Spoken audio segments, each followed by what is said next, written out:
हर व्यक्ति में हर व्यक्ति में प्रतिभा होती है। हर व्यक्ति में प्रतिभा होती है, परंतु उसे निखारने के लिए गहरे अंधेरे में जाने का साहस बहुत ही कम लोगों में होता है। नमस्कार, मैं आप सबका दोस्त बलराम सिंह एक बार फिर से संस्कार कंपटीशन क्लासेज के इस यूट्यूब चैनल पर आप सभी मित्रों का हार्दिक स्वागत करता हूं। दोस्तों, यूपी बीएड प्रवेश परीक्षा 2020 की विशेष तैयारी के लिए मैंने जीके जीएस की एक श्रृंखला चला रखी है, जिसके अंतर्गत अभी तक मैंने 3 वीडियो आपको दिए हैं। पहला वीडियो भारत का एक परिचय, दूसरा वीडियो मैंने आपको दिया है भारत की जनगणना 2011, और जो तीसरा वीडियो मैंने दिया था वो है भारत के पड़ोसी देश। तो हमने यह जो श्रृंखला चला रखी है, उस श्रृंखला के अंतर्गत आज जो हम आपसे चर्चा करने जा रहे हैं वो हमारा टॉपिक है हमारा सौर मंडल। हमारा सौर मंडल एक बहुत ही इम्पोर्टेंट टॉपिक है। किसी भी एग्ज़ाम में आप जाएंगे आपको यहाँ से क्वेश्चन ज़रूर मिलेंगे। तो यह जो मैंने श्रृंखला चला रखी है, इस श्रृंखला के थ्रू मुझे पूरी उम्मीद है, मुझे पूरी आशा है कि जो लोग भी इस श्रृंखला से जुड़े होंगे, जो लोग भी नियमित रूप से वीडियो देख रहे होंगे और रियल में अपनी तरफ से प्रयास कर रहे होंगे अपना बेस्ट करने का, उनको यह वीडियो बहुत ही लाभकारी होगा। यह वीडियो उनको उनकी सफलता में बहुत ही बड़ा योगदान करेगा। तो आइए इस वीडियो की शुरुआत करते हैं। हमारा सौर मंडल। तो देखिए, जो हमारा पहला क्वेश्चन है वो है सौर प्रणाली के खोजकर्ता कौन है।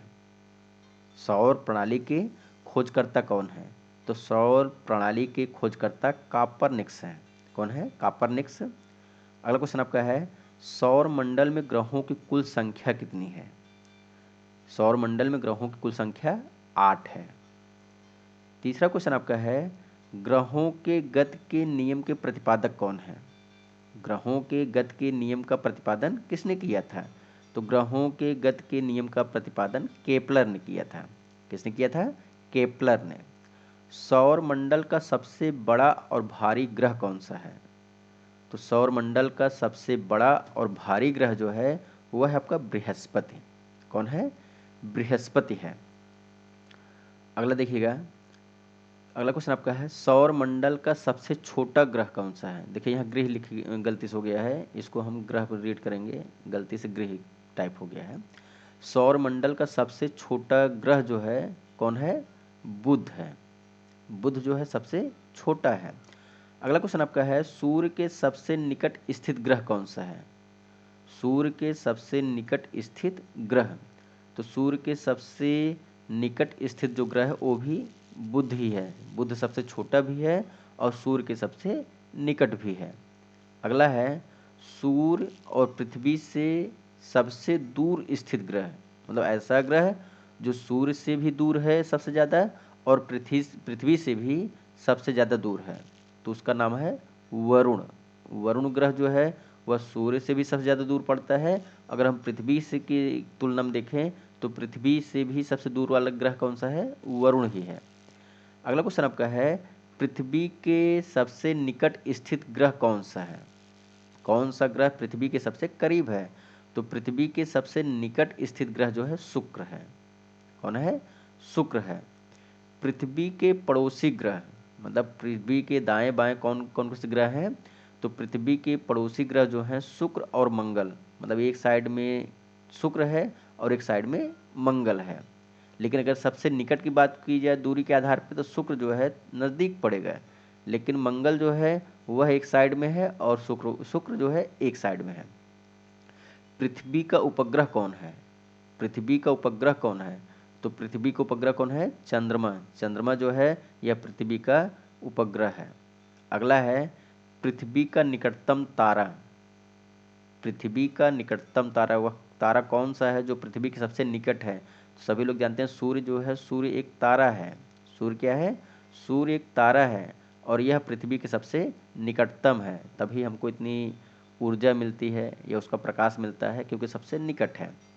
अगला क्वेश्चन देखिएगा, सूर्य का निकटतम तारा, अभी पृथ्वी का निकटतम तारा सूर्य था, अब करें सूर्य का निकटतम तारा, कौन सा तारा ऐसा है जो सूर्य के सबसे निकट है?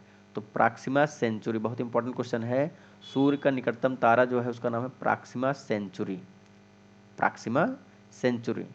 अगला क्वेश्चन आपका है, सर्वाधिक चमकीला और गर्म ग्रह, कौन सा ग्रह ऐसा है जो सबसे ज़्यादा चमकीला है और सबसे ज़्यादा गर्म है? तो सर्वाधिक चमकीला और गर्म ग्रह जो है उसका नाम है शुक्र। क्या नाम है? शुक्र। अगला है सर्वाधिक ठंडा ग्रह, जो ग्रह सूर्य से सबसे दूर है, जो ग्रह पृथ्वी से सबसे दूर है, वही ग्रह सबसे ज़्यादा ठंडा भी है।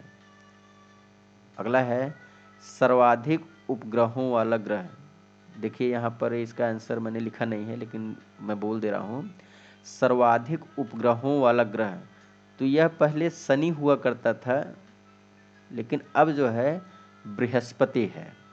सर्वाधिक उपग्रहों वाला ग्रह जो है वह बृहस्पति है, पहले इसका उत्तर शनि हुआ करता था, अब नए खोज के अनुसार सर्वाधिक उपग्रहों वाला ग्रह कौन हो गया है? बृहस्पति हो गया है। अगला देखिएगा, बिना उपग्रहों वाला ग्रह, कौन सा ग्रह ऐसा है जिसके पास कोई उपग्रह नहीं है? तो बिना उपग्रहों वाला ग्रह दो हैं, एक है बुध और एक है शुक्र। बिना उपग्रहों वाला ग्रह कौन सा है? एक है बुध, एक है शुक्र। तो आप देखिए जो बुध है सूर्य के सबसे निकट है, सूर्य के सबसे निकट है, तो कोई उपग्रह इसके साथ और जुड़ जाएगा तो सूर्य उसको जला देगा, तो कैसे नज़दीक में कोई उपग्रह आ सकता है? तो ये दिमाग में रखिएगा, बुध के पास कोई उपग्रह नहीं है। ये सिर्फ हम याद करने के लिए बोल रहे हैं, जो मेरा तर्क है सिर्फ याद करने के लिए, आपको याद हो जाए। तो बुध के पास कोई उपग्रह नहीं है, और बुध का जैसे नाम है वैसे शुक्र का भी है, तो शुक्र के व्यास भी नहीं है, दो अक्षर ए दो अक्षर ए, बुध और शुक्र, ऊ की मात्रा ऊ की मात्रा, बुध और शुक्र। अगला देखिएगा, लाल ग्रह कौन सा है? किस ग्रह को लाल ग्रह कहा जाता है? तो मंगल, मंगल आपने सुना होगा, मंगलवार हनुमान जी का दिन है, हनुमान जी की मूर्ति आपने देखी होगी, लाल देह लाली लस है, तो यह जो मंगल है लाल ग्रह है। मंगल कैसा ग्रह है? लाल ग्रह है। अगला है हरा ग्रह कौन सा है? तो हरा ग्रह जो है वो किसको कहा जाता है? शुक्र को, शुक्र को हरा ग्रह कहा जाता है। आगे देखिएगा क्वेश्चन नंबर 19, पीला ग्रह किसे कहा जाता है? पीला ग्रह, तो देखिए बृहस्पति, बृहस्पति को पीला ग्रह कहा जाता है। वैसे भी आप देखेंगे बृहस्पति भगवान को आप देखेंगे तो हमेशा पीला वस्त्र पहनते हैं, पीताम्बर, बृहस्पति देव पीताम्बर पहनते हैं, तो यहाँ पे पीला ग्रह जो है किसे कहा गया है? बृहस्पति को कहा गया है। तो पीताम्बर और पीला, पीताम्बर कौन पहनता है? भगवान बृहस्पति। ओके। नीला ग्रह किसे कहा जाता है? तो नीला ग्रह जो है पृथ्वी को कहा जाता है। पृथ्वी को जब हम ऊपर से देखते हैं तो इतना यहाँ पे जल है कि यह नीला दिखाई पड़ता है, इस वजह से इसको हम नीला ग्रह कहते हैं। लेटा हुआ ग्रह किसे कहा जाता है? लेटा हुआ ग्रह किसे कहा जाता है? तो अरुण, अरुण को लेटा हुआ ग्रह कहा जाता है। अरुण लेटा हुआ दिखाई पड़ता है, इस वजह से अरुण को लेटा हुआ ग्रह कहा जाता है।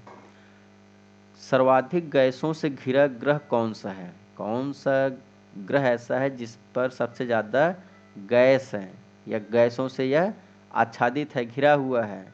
तो अरुण ही, जो लेटा हुआ है उसके ऊपर ही बहुत ज़्यादा गैस का अंबार लगा हुआ है, तो अरुण जो है वह सर्वाधिक गैसों वाला।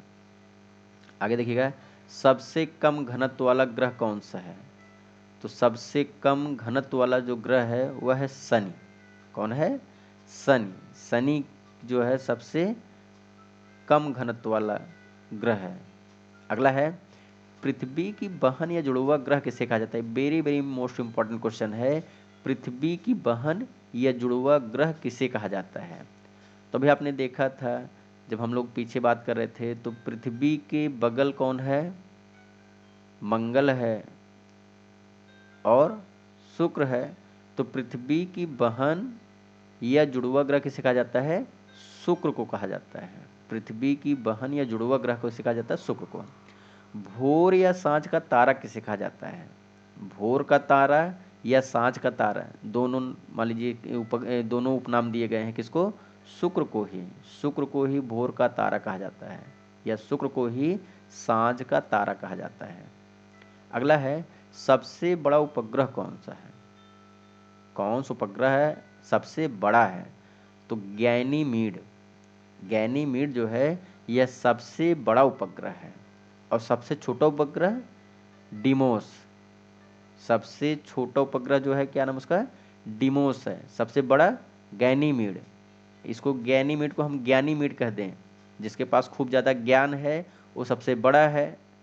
और जैसे होता है ना, किसी का प्रमोशन किसी का डिमोशन, तो डिमोशन ये समझो, डिमोशन हो गया मतलब ये सबसे छोटा हो गया, छोटे पद पे चला गया। प्रमोशन होता है तो आगे जाता है, डिमोशन हुआ पीछे आ गया, सबसे छोटा हो गया, सबसे पीछे से नंबर 1 डिमोस। फोबोस और डिमोस किसके उपग्रह हैं? तो यह जो फोबोस है और जो डिमोस है, अभी आपने सुना, तो यह फोबोस और डिमोस जो हैं किसके उपग्रह हैं? मंगल के। अगला क्वेश्चन आपका है, शनि का सबसे बड़ा उपग्रह कौन है? शनि का सबसे बड़ा उपग्रह टाइटन है। शनि अभी आपको बताया गया पीछे कि शनि जो है यह सबसे अधिक उपग्रहों वाला ग्रह हुआ करता था। नए काउंटिंग में, नए सर्चिंग के बाद अब यह बृहस्पति के पास चला गया है। तो शनि जो है इसके पास सबसे बड़ा उपग्रह कौन सा है? तो टाइटन जो है सबसे बड़ा उपग्रह है। किसका? शनि का। अगला क्वेश्चन आपका है कि वलय युक्त ग्रह कौन है? वलय युक्त ग्रह कौन है? तो वलय युक्त ग्रह शनि है। मतलब शनि के चारों साइड में मतलब कह सकते हैं शनि जो है, ऐसे आप पिक्चरों में देखे होंगे कि ऐसे दिखाया जाता है कि कई तरीके से घिरा हुआ है, मतलब कई गोले से घिरा हुआ है। तो शनि जो है यह 7 क्या है? 7 वलयों से घिरा हुआ है। 7 वलय दिखाई पड़ते हैं और ये जो वलय हैं इन वलयों की खोज गैलीलियो ने की थी। गैलीलियो ने बताया था कि जो शनि है, शनि वलयों से क्या है? युक्त है, वलयों से घिरा हुआ है। इसकी खोज किसने की थी? गैलीलियो ने की थी। अगला क्वेश्चन आपका है, सबसे तेज और सबसे धीमी गति से घूर्णन करने वाला ग्रह कौन सा है? सबसे तेज और सबसे धीमी गति से घूर्णन करने वाला ग्रह कौन सा है? तो सबसे तेज जो है बुध है और सबसे धीमा कौन कर रहा है? शुक्र कर रहा है। तो सबसे तेज और सबसे धीमा गति से घूर्णन करने वाला ग्रह क्रमशः बुध और शुक्र है। अगला है, पृथ्वी के विपरीत दिशा में चक्कर लगाने वाले ग्रह कौन से हैं? तो कौन कौन से ग्रह ऐसे हैं जो पृथ्वी के विपरीत चक्कर लगाते हैं? पृथ्वी पश्चिम से पूर्व तरफ लगाती है, तो कौन कौन से ग्रह ऐसे हैं जो पूर्व से पश्चिम तरफ लगाते हैं? वो अपने आप में सही हैं लेकिन पृथ्वी की अपेक्षा विपरीत हैं। पृथ्वी जिस प्रकार से चक्कर लगाती है ये उसके विपरीत लगाते हैं। तो शुक्र और अरुण, शुक्र और अरुण ये दोनों ग्रह ऐसे हैं जो पृथ्वी के विपरीत लगाते हैं। तो जैसे पृथ्वी पश्चिम से पूर्व तरफ लगाती है, पश्चिम से पूर्व तरफ लगाती है, और यह जो है शुक्र और अरुण ये पूर्व से पश्चिम तरफ लगाते हैं। तो यहाँ पे बात है पृथ्वी की उल्टी। पृथ्वी जिस भी दिशा में जा रही होगी उसका उल्टा कौन जाता है? तो शुक्र और अरुण। सर्वाधिक चमकीला तारा कौन सा है? सर्वाधिक चमकीला तारा साइरस है या उसी को डार्क स्टार कहते हैं। सर्वाधिक चमकीला तारा साइरस है या उसे क्या कहते हैं? डार्क स्टार कहते हैं। अगला क्वेश्चन है आपका, सूर्य की वाह्यतम परत क्या कहलाती है? सूर्य का जो वाह्यतम परत है उसको हम किरीट या कोरोना कहते हैं। किरीट या कोरोना कहते हैं। जैसे यहाँ पर ये पूरा पिक्चर देख रहे हो तो जो एकदम साइड में जो बॉर्डर है, जो एकदम साइड में, तो समझो अगर सूर्य होता है तो उसको हम इसकी बॉर्डर क्या कहते हैं? किरीट कहते हैं। क्या कहते हैं? किरीट या कोरोना कहते हैं। अगला है, सूर्य का दीप्तिमान सतह क्या कहलाता है? तो सूर्य का जो दीप्तिमान जो प्रकाश युक्त सतह होता है वह प्रकाश मंडल कहलाता है। क्या कहलाता है? प्रकाश मंडल। अगला क्वेश्चन आपका है, सूर्य का संघटक मतलब सूर्य का निर्माण किससे किससे हुआ है? तो सूर्य का जो संघटक है वह हाइड्रोजन और हीलियम, हाइड्रोजन और हीलियम से सूर्य का निर्माण हुआ है। अगला क्वेश्चन आपका है, सूर्य की ऊर्जा का स्रोत, किस स्रोत से सूर्य को ऊर्जा प्राप्त होता है? कौन सी क्रिया होती है जिसके द्वारा सूर्य को इतनी ज़्यादा ऊर्जा मिलती है? तो वह है नाभिकीय संलयन। कौन सी क्रिया है? नाभिकीय संलयन। तो सूर्य की ऊर्जा का स्रोत जो है नाभिकीय संलयन क्रिया है। अगला है, क्षुद्र ग्रह स्थित हैं। क्षुद्र ग्रह किसके किसके बीच स्थित हैं? तो क्षुद्र ग्रह जो है मंगल और बृहस्पति के बीच है। क्षुद्र ग्रह कहाँ पर है? क्षुद्र ग्रह मंगल और बृहस्पति के बीच स्थित है। सेकेंड लास्ट क्वेश्चन आपका है, सबसे बड़ा क्षुद्र ग्रह कौन है? सबसे बड़ा क्षुद्र ग्रह कौन है? तो सबसे बड़ा क्षुद्र ग्रह जो है वह है सेरेस। क्या नाम इसका है? सेरेस। और लास्ट में आपका 14 नंबर का क्वेश्चन है, सी ऑफ ट्रैंक्विलिटी कहाँ स्थित है? तो सी ऑफ ट्रैंक्विलिटी जो है वह चंद्रमा पर स्थित है। कहाँ पर स्थित है? चंद्रमा पर स्थित है। तो आपको यह वीडियो कैसा लगा, एक बार आप please please please comments box में कमेंट करके ज़रूर बताएं। और इसके पहले मैंने जो वीडियो बनाए हैं, अगर आपने उन्हें नहीं देखा है तो आप उन्हें देख लीजिए। आपकी परीक्षा के लिए ये बहुत ही इम्पोर्टेंट टॉपिक हैं। आप इनको एक बार पढ़ करके देख करके ज़रूर जाइएगा। ये आपको एग्ज़ाम में बहुत ज़्यादा सहायता करने वाले हैं। तो प्लीज़ अगर आपको यह वीडियो अच्छा लगा हो तो आप वीडियो को लाइक कर दीजिए और इस चैनल को सब्सक्राइब कर लीजिए। आगे भी हम इस प्रकार के वीडियो लाते रहेंगे। तो अगर आप इस चैनल पे नए हैं तो आप क्या करिएगा, इस चैनल को सब्सक्राइब कर लीजिएगा। आपने इस वीडियो को देखा, बहुत बहुत धन्यवाद।